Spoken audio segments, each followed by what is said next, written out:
XL is powerful but power BI is smarter. అంటే excel బాగా పనిచేస్తుంది కానీ పవర్ బిఐ స్మార్ట్గా పనిచేస్తుంది.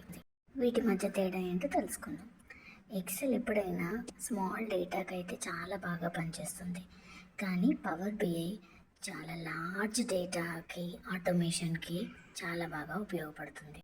ఎక్సెల్లో ఎక్కువగా మనం స్ప్రెడ్షీట్ యూజ్ చేస్తాము, అది కూడా మాన్యువల్గా చేయడానికి యూజ్ చేస్తాం. అదే పవర్ బిఐలో అయితే అడ్వాన్స్డ్ టూల్స్ ఉంటాయి, డేటా మోడలింగ్కి, విజువలైజేషన్స్కి, ఇంటరాక్టివ్ డాష్ బోర్డ్స్, ఇవన్నీ పవర్ బిఐలో ఉంటాయి.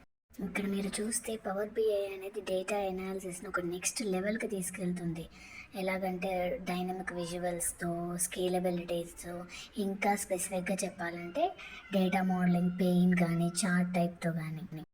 ఇంకొక పెద్ద తేడా వ్యత్యాసం ఏంటంటే ఎక్సెల్ అనేది మాన్యువల్ వర్క్ అనమాట, కానీ పవర్ బిఐ అనేది ప్రతిసారి మనము ఏమీ ఎంటర్ చేయాల్సిన అవసరం లేదు. ఆటో రిఫ్రెష్ చేస్తే డాష్బోర్డ్లో మనకి కావాల్సిన డేటా అనేది చార్ట్స్, లైన్ చార్ట్స్, విజువల్స్లో కనిపిస్తుంది. సింపుల్ వర్డ్స్లో చెప్పాలంటే ఎక్సెల్ అనేది ఒక క్యాలిక్యులేటర్ అయితే పవర్ బిఐ అనేది ఒక డెసిషన్ టూల్ అనమాట. పవర్ బిఐ అనేది మైక్రోసాఫ్ట్ నుంచి వచ్చిన ఫ్రీ విండోస్ అప్లికేషన్.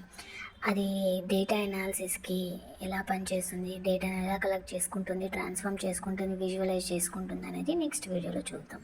సబ్స్క్రైబ్ చేసుకొని బెల్ ఐకాన్ ప్రెస్ చేయండి.